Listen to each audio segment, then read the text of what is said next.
All right, welcome to the program for a Wednesday afternoon. Midweek with the mayor, back at its anointed time and anointed day. Last week, the mayor was away on vacation or doing something. You were doing something last week, right? Yeah, well, I was at a conference in New York, and then I had to stay there. I had to be back in New York on Friday to go to a wedding, so I decided I'd stay. Oh, who got married? One of Annie's close friends who lives in New York, and we went to it was a pretty nice place. Yeah. It was north of the city near the Hudson River. Nice wedding. Oh, wow. I made sure that I ate as much as I could stuff into my face just to make the most of the opportunity. Yeah. Yeah. I'm the kind of person that gets kicked out of those kinds of events. Yeah, really. Yeah. I was asked to leave a line one time in the Mexico Pavilion in Epcot. They said, "You've been through me and another guy. You guys have been through a few times already." Yeah, right. So, we have no pride, so it didn't matter. All right, so you're back. I am back. Yeah, I am back, and I did had a little bit of time this weekend with the kids. For the first time while in office, I went to one of our beaches as a visitor, right? And we rode our bikes down. This was my Father's Day treat. We rode our bikes down to West Beach. Now, when I got there, we had a nice time. I was reminded why I don't go to the beach a lot, which is, it's a different kind of beach experience when you're the mayor, right? Yeah, I'll bet, sure. Anonymity is elusive, but the beaches look good, and I was reminded of what a great asset they are in the city, and encourage everybody to get down there. Strike me as really like the beach kind of guy. I'm not. You're right, because I get a little stir crazy. I can't just sit still I'm the same for way, that long. I can't even bring a book to a beach. I can't get through 2 pages without picking my head up and looking around and getting up, and so anyway, it doesn't work for me too well personally, but the beaches are in good shape, and there are a lot of people there, which was great to see. Yeah, nice to ride your bike down that way, huh? Yeah, it's great to ride it on the Cove Walk, right? Yep. Because that's such a great stretch for running and for biking and walking, and I hate it when you guys ride your bikes up there, though. Yeah, you've told me that. I tried. I told my kids, slow down, because people like Barry will tell you where to go if you buzz by them. Yeah. But I go up there a lot, and one of the great things that I've seen is one of the primary reasons why we built that thing was to give everybody in the community an opportunity to enjoy the water, right? And so I was reminded of that the other day when I was jogging and saw 3 different people in wheelchairs who were getting up there and just pausing and looking over the rails and taking pictures. And I thought, wow, this is good. This is exactly what we want. We want people, no matter their background, no matter their handicap, no matter what, to be able to to go up there and do that. That's what great public spaces are made of. So with summer comes of course, the advent of festival season and all the various things that go on. What's going on with 50s night? I understand there's some. It's still happening. It's going to happen. Okay. Yeah. Oh, I had heard there was a problem because of construction downtown. I think we'll work that out. There'll still be some work being done on Union Street, but it shouldn't impede 50s night. They'll move the stuff out of the way. I think it's on the 16th maybe. Geez, I hope I don't give people the wrong date of July. Whatever that Thursday is. Yeah, whatever that Thursday is. The new hotel will be opened up by then, and so there'll be some activity, more activity than most years. So people should still come on out and do it, because it's and visit and participate. July 16th is a Monday, so it must be the 19th. Maybe it's the 19th. Yeah. We'll get the date out, but people should know it's still going on. It's still going to happen. Yeah. So they'll just. That's a great event. So are we going to move the event up the street, or just clear out that area where construction is, or how are you going to do that? Yeah, so most of the underground work has been completed, not all of it. So it's a few months ago you wouldn't be able to have pulled off an event like 50s night with all the old cars there and all the people walking around, but the project has reached a point now where it's more doable. So it's going to be like it's been in years past. Can we ask the businesses to open on 50s night? They should do that. Most of them do close early. Not all of them do. Yeah, a lot of them do. Yeah, we should encourage that. people should speak up.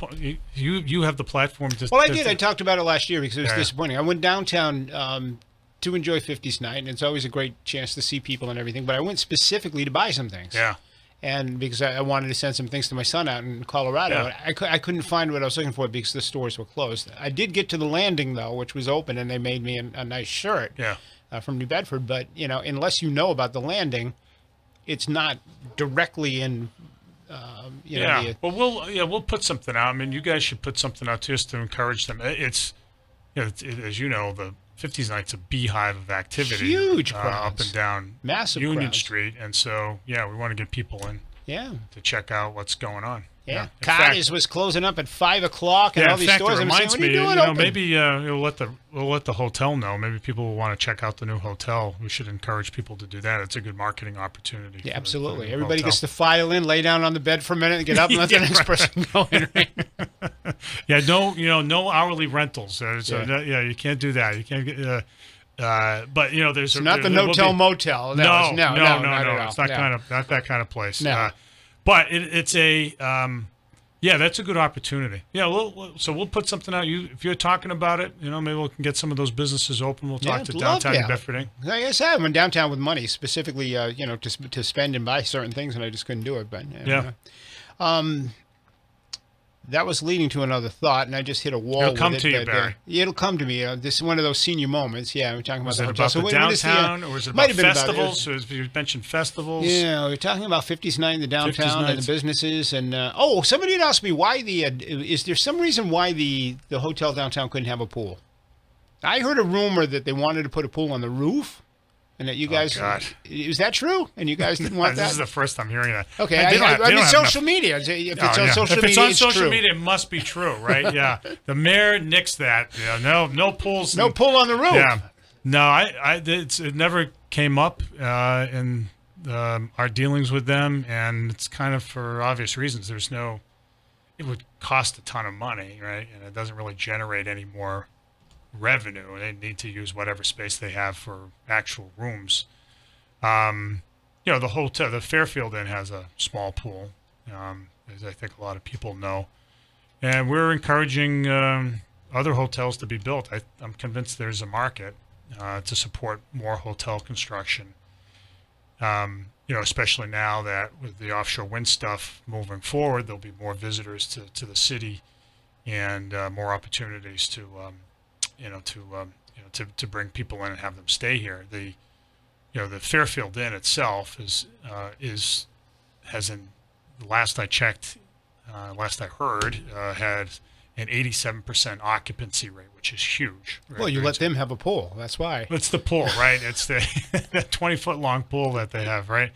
And this new hotel will add, and it's impossible to get in there in the summertime.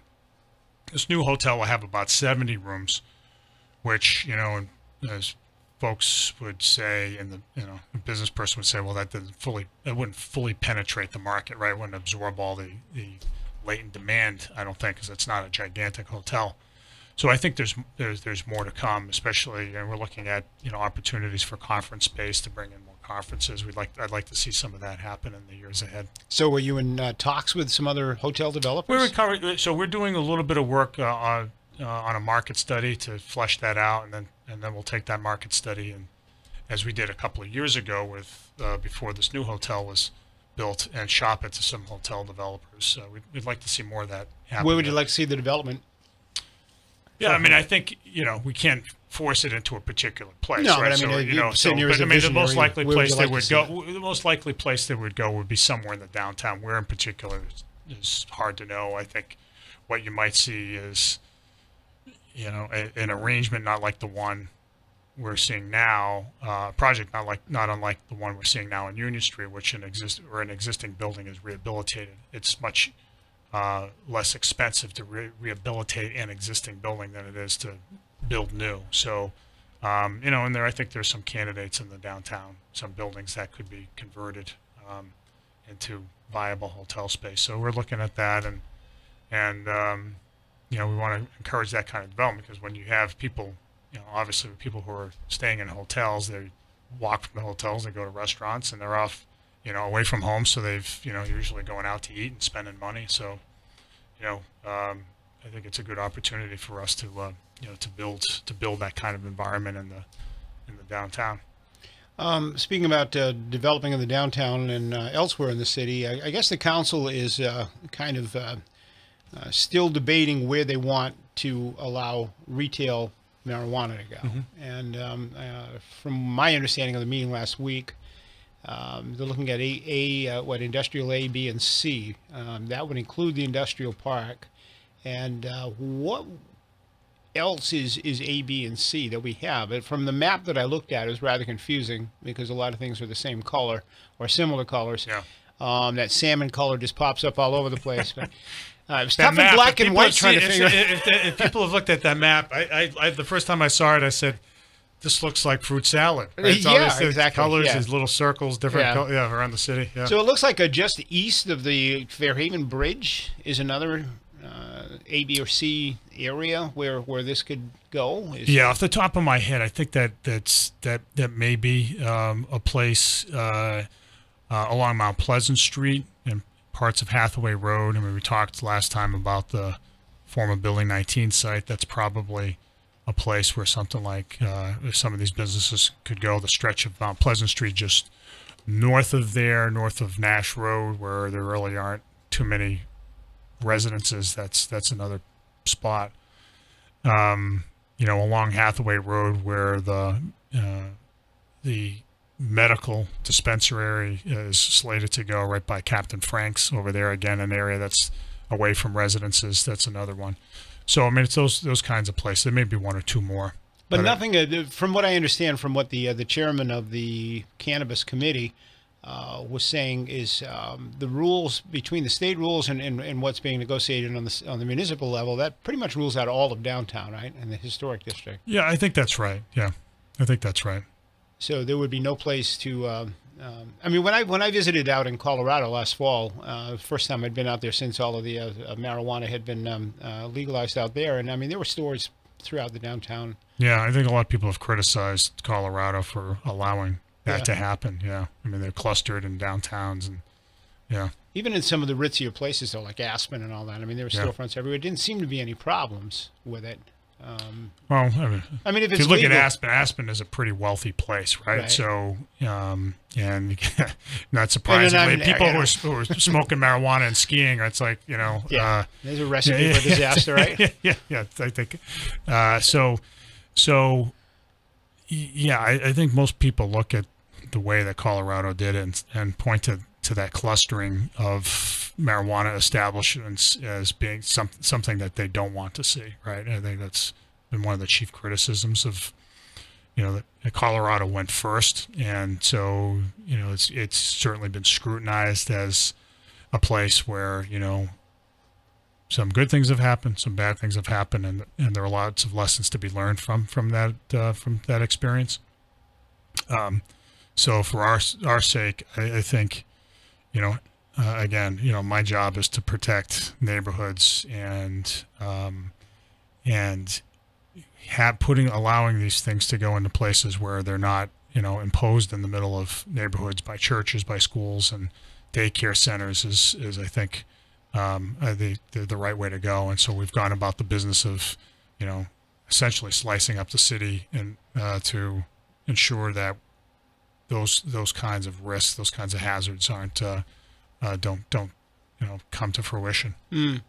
I just wonder, because I talked to a lot of people both on and off the air. I wonder what the perception was, what people thought, what they imagined when they voted on this. A lot of people that I talked to think or thought at the time that legalizing recreational marijuana meant that they were going to be able to walk the street and smoke a joint, which obviously is not going to happen. That's not reality. But I think they thought maybe they could light up outside of a bar or go into a store in the downtown area. They could smoke in their own home, and the reality is they're right.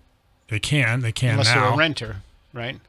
Yeah, if the landlord says you can't smoke, period. Right. Cigarettes, marijuana, whatever. Yeah. So, but if your own home. So there's going to be a lot more limited and restricted, perhaps, than some people might have imagined it would be, even in terms of where you can buy this stuff. Yeah. Well, I mean, this is part of the problem with the referendum process and the ballot question process in Massachusetts.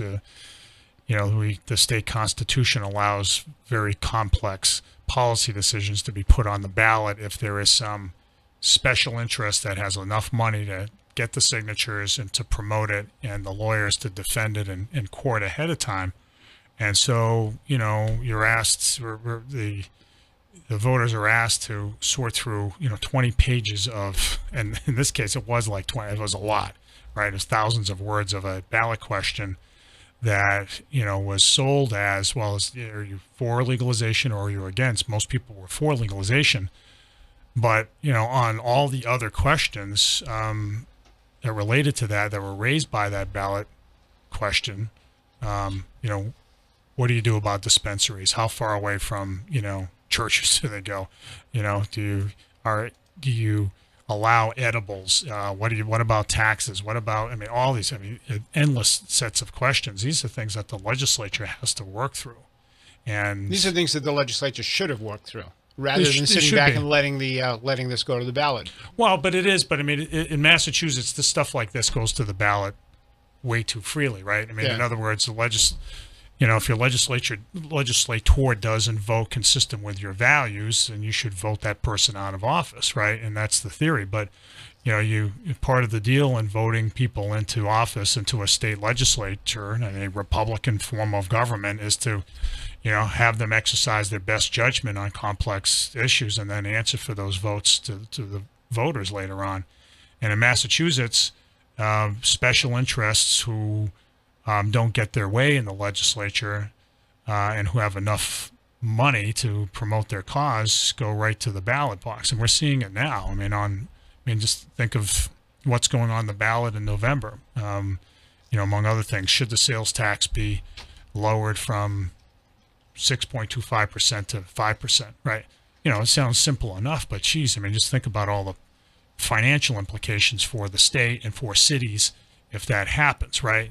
We could talk about it endlessly, but, a drop in revenue will be very harmful to the things that we like to have, which include, among other things, the state aid that supports basic city services, that goes to policing and fire and schools and all that. That's something that we certainly care about, and that's something that the legislature, with far more information at hand, should be sorting through. There's a ballot question that's going to be coming up in the fall on the number of patients. I want to make sure I get this correctly, on nurse staffing in hospitals, right? And whether there's a threshold below which hospitals may not assign more patients to nurses, right? Now think about that. Like, how does I can't begin to sort through a question like that, and my full-time job is to know public policy and act on it and execute public policy, right? Just think about anybody who has a full-time job and isn't paying attention to these issues, like most people, right? How do you begin to sort through that stuff? And that's why we pay legislators to do their job. But in Massachusetts, these things get on the ballot, and I've always said that there should be a constitutional change in the state that raises the threshold to get referenda on the ballot, because even though that constitutional provision that allows for it in the state is meant to make things more democratic, right, to bring the questions to the voters, in reality it's less democratic, because the people who get the groups that get these questions on the ballot tend to be very narrow special interests that have a lot of money behind them, and then they go out and hire PR firms to sell their point of view.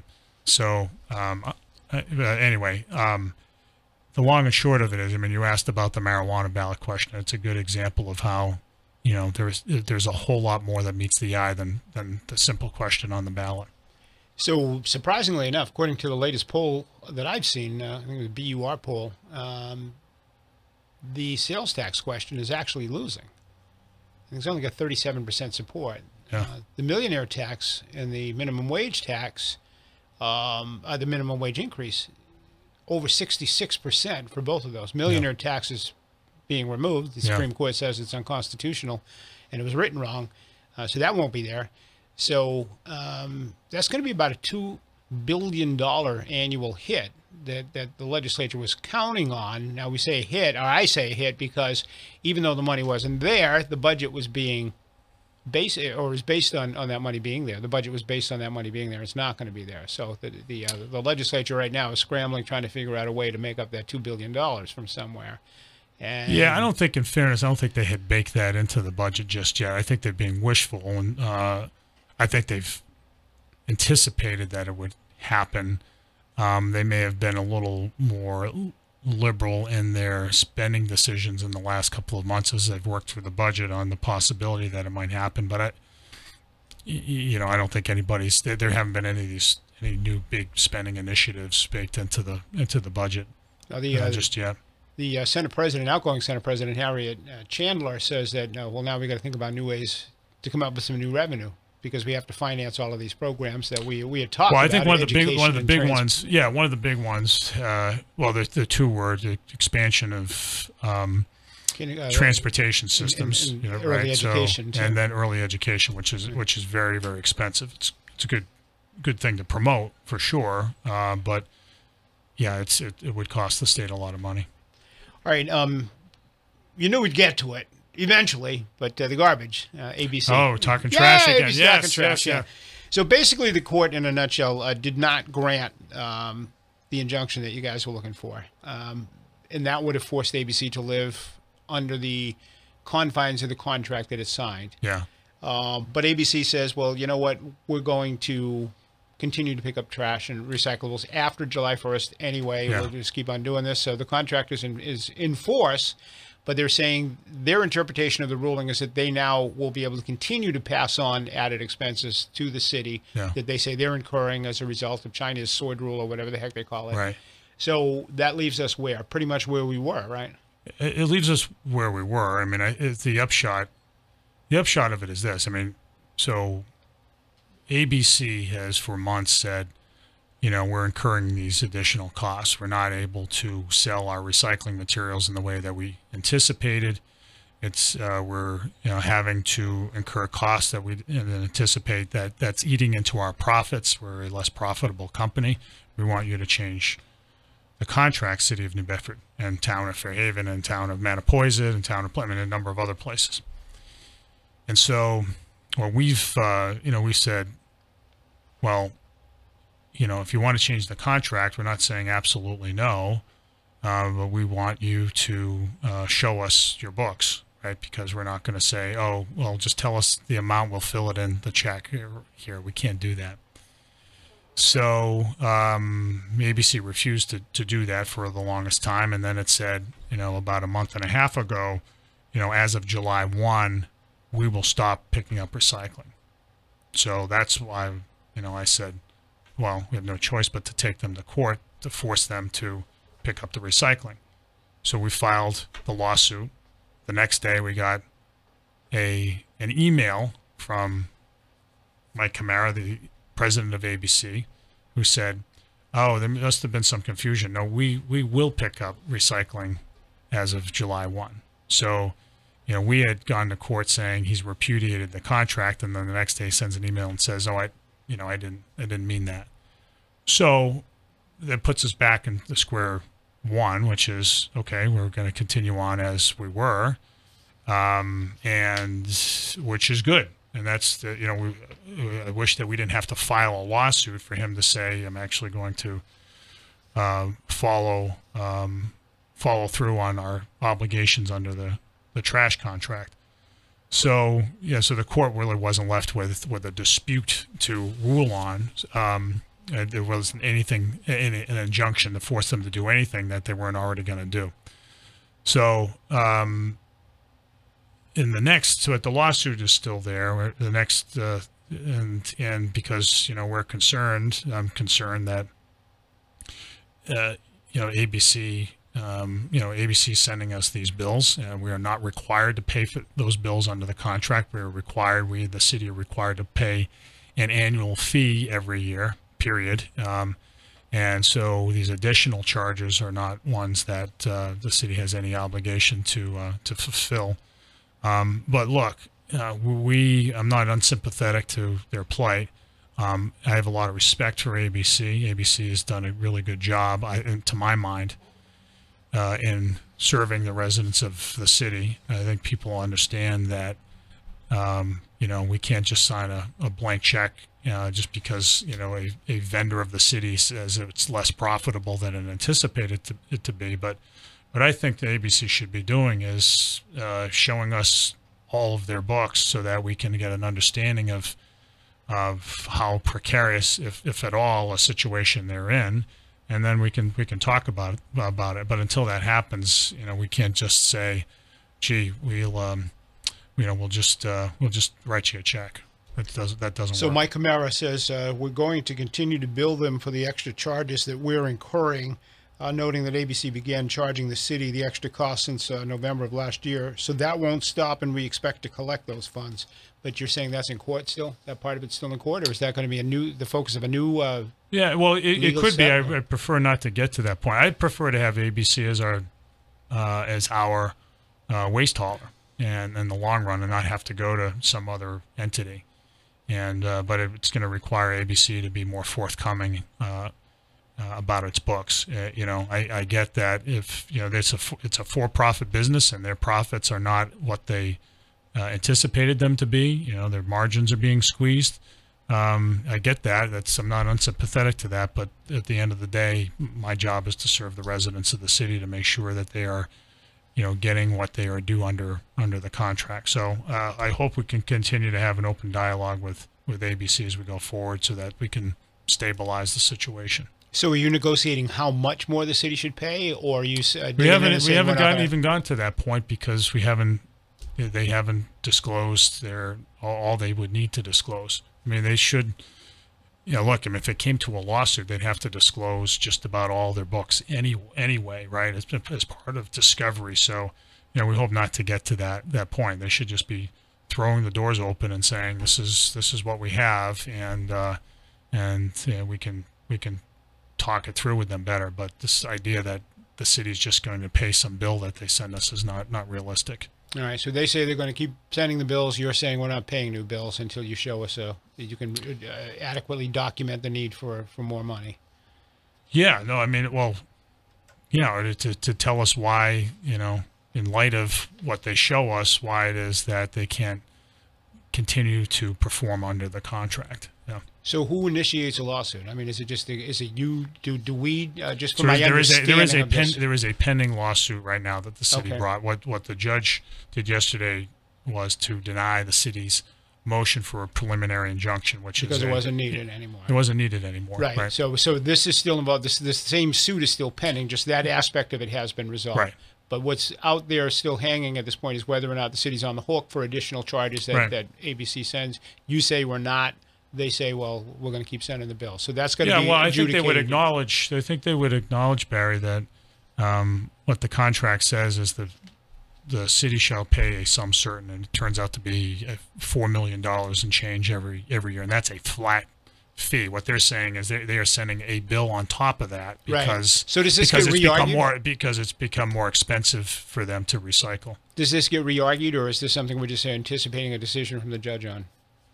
No, I mean, I think like with a lot of other civil cases, it's going to depend on whether the parties, whether the plaintiff in this case, the city, intends to prosecute the case. In other words, if we end up with some understanding going forward with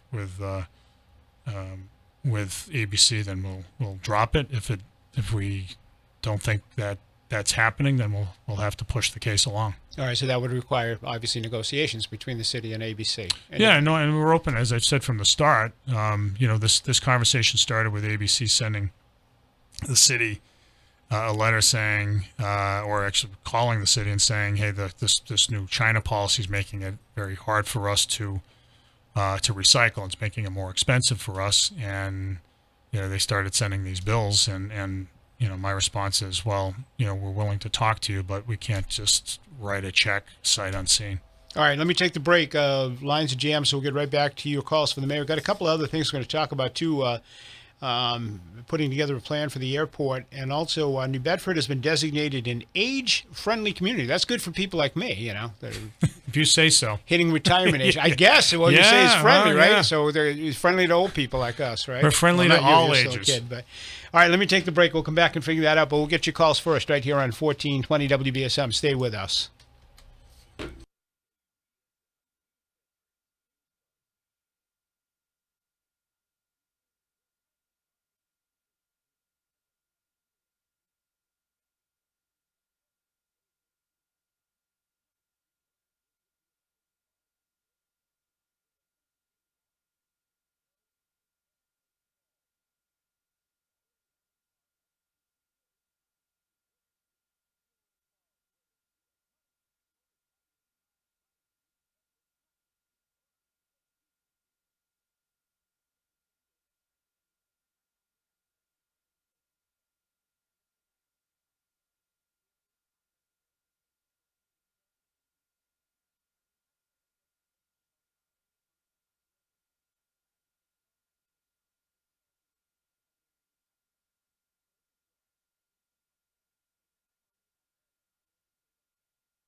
All right, welcome back to the program. Midweek with the mayor. We got about 18 minutes or so to go. Let's get to some phone calls for the mayor. So we got a whole bunch of them out there, a whole caboodle full. Can you hear okay?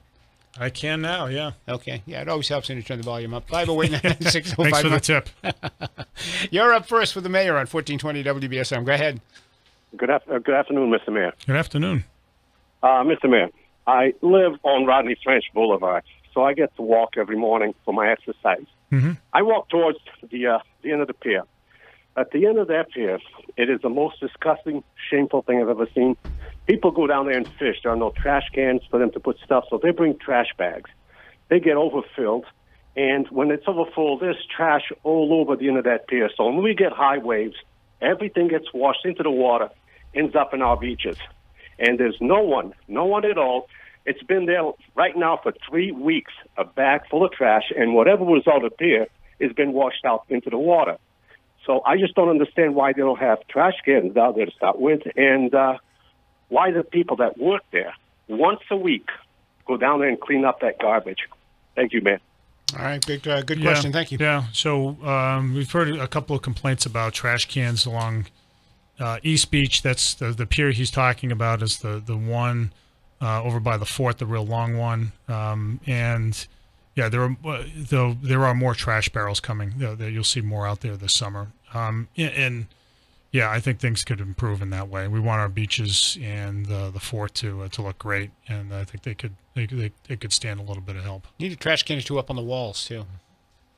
Oh, on the where you ride your bike and run old people over. Yeah. There's some more coming there. You know, there's a lot of dog poop on those walls too. What's wrong with people?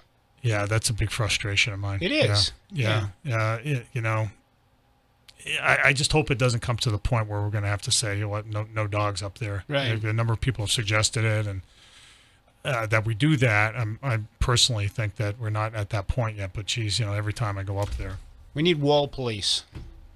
The police have been up there more. The police understand. Those two walls are new, and the South End Police Station knows now, and Captain Dennis Lito, they need to be up there a little bit more. So you'll see more of a police presence up there, police on bikes and whatnot. Gee, great. Another bike coming at me while I'm walking. Yeah, I think you should just join the crowd. Go ahead and buy your own bike, Barry. I'm going to get a Segway so I can ride along with you guys. 508-9960-500. You're up next on 1420 WBSM. Yes, good afternoon, everyone. Hi. Now, Hi. Okay, Mayor Mitchell, I have a problem, and I'm looking. And if people can call you for help, we need some up here at Parkdale. Last night, the heat was on again. We have to open our doors. Well, I opened my door at 2:00 in the morning, and it's dangerous. Bristol County Elderly Services sent it back to Housing Authority after I made a complaint this morning. You need to tell the manager to get up and do something. This isn't the first time. Last week I called the radio station to tell them we had heat on during the night again. Something has to be done. So have you called the Housing Authority about it? I mean, have you called the Housing Authority Board? I cannot communicate with Timothy Hart, the manager. He's worse than what I had to deal with South Coast Health and Bruce Duart, period. I'm ready to call Ben Carson, let's put it that way.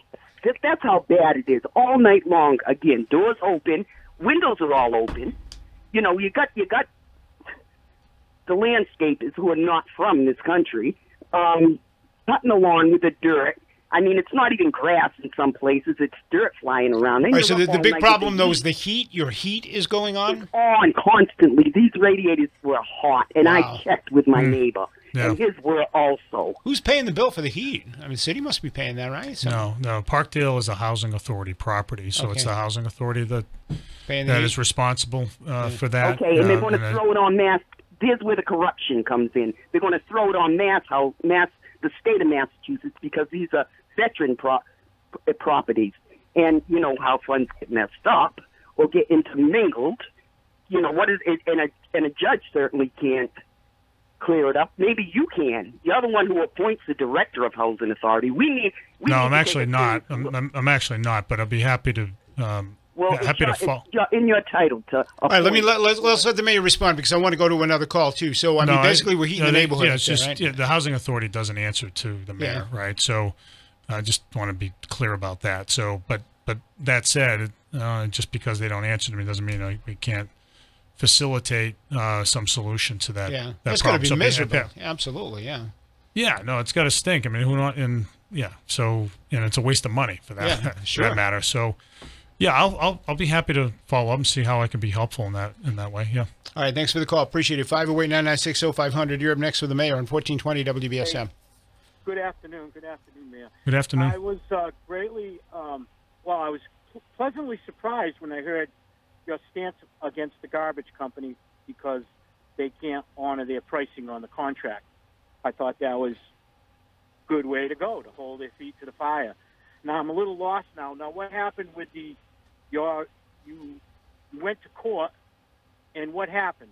I briefly. Yeah. No, I'm not sure. No, that's fair enough, because it sounds a little counterintuitive, and so we went to court on the ground that they said that they were going to break the contract, right? They were going to stop picking up recyclable materials. So we had no choice. We filed a lawsuit that said.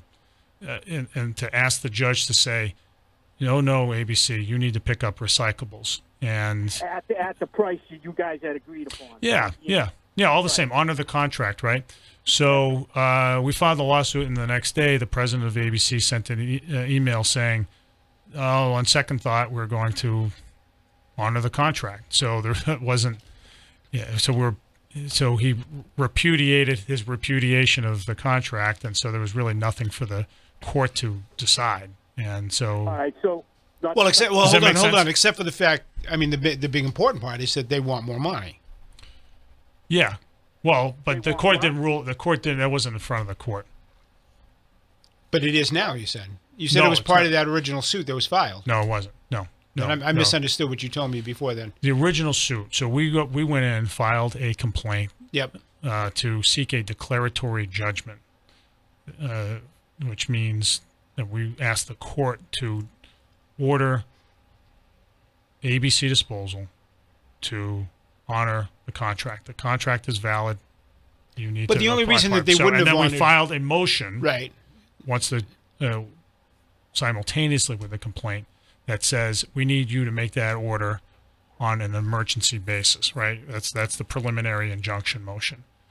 What the court said was, well, look, the guy just said, ABC just said, well, it's actually going to honor the contract. So right.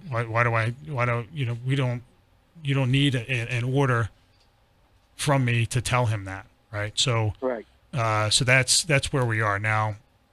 ABC, but the only reason that ABC threatened to not pick up recyclables after the 1st of July was because they were sending us bills because they said our costs have gone up, so we're gonna pass it on to you. And you were saying, hey, wait a minute, that's not what we negotiated here. Yeah. So that's the only reason why they threatened not to honor their contract, right? So what they're saying is, hold on a second, because I need to understand this too. Yeah. So basically, what they're saying, so what they turned around and said was, okay, we'll honor our contract. Yeah. The judge then said, okay, we got nothing to rule on here. Right. All right. But they're still saying they're going to keep sending you the bills. Yeah. So that's where we're at. So nothing really has been resolved here, other than the fact that there hasn't been a complete resolution, except that we know, because ABC has said so, that it will continue to pick up recyclables. Yeah. As of July 1. So the main problem here was that they said, look, China did this to us. We got to pass the bill on to you. And you said, well, wait a minute. No, that's not going to happen. We got a deal. So they said, well, then we're not going to pick up recyclables anymore. And you said, well, we're going to go to court because we've got a contract. We're going to make you do this. Yeah. And they said, well, okay, we'll pick them up. So the judge says, all right, well, I got nothing to rule on here. Right. But in the meantime, we're still back to square one. They're saying our costs have gone up, so we're going to pass it on to the city. You're saying, well, we're not. No, that's right. Yeah. Okay, and so we really haven't resolved it. No, this isn't resolved. No, I mean, they continue to send us bills.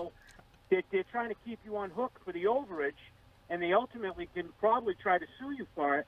So they could, yeah. Why can't you continue to look for another vendor like the Republic Trash Company, which is nationwide? Yeah. And because it seems like they want to bail out. You're in business. You're a big boy. You give the bid. You got to honor the bid. If you want to put a clause in there that says, hey, if there's a big bump in the market, then that's up to you to figure it out. It's not up to the city of New Bedford to subsidize a private trash company that took over, that got a good gig in the first place. Right. Yeah. So I think you did an outstanding move. And almost not like a Democrat. That's a Republican move, but I applaud you for that, because that's the kind of thinking and movement that will keep you in good standards and keep them on their toes. Other than that, they're just going to keep rolling over. But there is the problem now that they're going to try to come after you for the overage. So, is that a violation of the contract? Is that a violation of the contract in your opinion? Oh God, no. No, the contract says ABC will pick up trash and recyclables. The city will pay. Right, but I mean, in the eyes of the city, is they're coming after us without a clause in that contract for them to come after us and demand more cash? Do you see that as a violation of the contract, that we can break it and say, hey, you know what, we can't agree on this, so we're going to break the 10-year contract and go with somebody else? Not necessarily. I mean, like I said, I would prefer to stay with ABC Disposal. Mm-hmm. You know, we signed a contract. Now they're saying they've made clear that they are going to honor that contract, even though they're sending us additional bills. But that's not honoring the contract, though. That's not honoring the contract, because the contract, nothing in that contract I'm not saying that we're going to pay those bills, Barry. Right, but no, you keep saying they're agreeing to honor the contract, but that's not honoring the contract, because that wasn't in the contract. What they're required to do, we are paying them $4 million in change every year, and their end of the bargain is pick up the trash and pick up the recyclables, and so they're doing that. If they're sending us additional bills, well, that's a whole other problem. Thank you very much, but you know, we are looking at those bills and we want to see their books, because switching, if we're forced to go to, you know, as the caller said, Republic or some other waste management or somebody else who's out there, that may be more expensive for the city, and that may be the reality that we face. But until we look at ABC's books, we can't know for sure. We got a limited amount of time, and I did want to get into this, the regional airport working group recommending strategic plans to guide the airport's future. What's up with that? Yeah, so as I said in my State of the City address a couple of months ago, 3 months ago, I believe the airport is a big economic asset for the city that has more potential still. We've come a long way in the last few years. You know, we've seen the airport from our because of our investment and hard work become certified for commercial air service. We've seen the start of that in recent months, And I think it can go even further. We've facilitated investment into the runways and into the ramps and to a number of other things. And I happen to believe, because of New Bedford, in part because of New Bedford's geographic position, where it is in relation to Logan Airport in Boston, where it is in relation to the Cape, where it is in relation to Green Airport in Warwick, that we can pick up some of the market, whether it's for freight or commercial service, general aviation, corporate, whatever it is, that that will allow us to bring more business into the city. And we need a good strategic plan to make that happen. And so I appointed a group of well-established business people to work with a consultant to come up with a good strategic plan so that we understand the airport's role in the regional economy. And so that's the whole idea. We need a good plan. I mean, me, I'm into plans, and if the more robust the plan and coupled with our determination to actually implement it, will lead to good things. It was funny, on the way in to the press conference at the airport today, I ran into a guy who was walking out of a pickup truck, and he had a southern accent, and he explained that he was from South Carolina, North Carolina, and he owns 3 scallopers, and he brings them all up in the summertime to fish out of here. And as we've talked about before, a lot of the fishing industry on the East Coast is gravitating here, including a lot of guys from North Carolina. And he basically commutes from North Carolina to New Bedford over the course of the fishing season, from March to the late fall. And he just said to me, I know, without any prompting at all, he said, look, you're doing this press conference here. You know what? It would be great if I could fly back and forth, from North Carolina directly here. So, I mean, there are lots of examples like that. And with offshore wind coming, we're going to see even more examples of that as time goes on. All right, let me take the last break. We'll be right back after this. Stay with us.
All right, welcome back. Literally seconds to go, Mayor. Tomorrow's first day of summer. A lot of fun going on, and then weeks to come here in New Bedford, city by the sea. Oh, yeah, lots of good stuff, Barry. I mean, too many to talk about in the next 10 minutes. The feast, all the sailing events. Sorry, we're out of time. Oh, jeez. Time's up. I'm going to be on vacation next week. Ken will be here with you next Wednesday. I'll be ready. I'll bring my A game to Ken. You tell him. Excellent. News is next. Thanks a lot, Mayor. We'll see you later on. We'll be back on the other side. Thanks.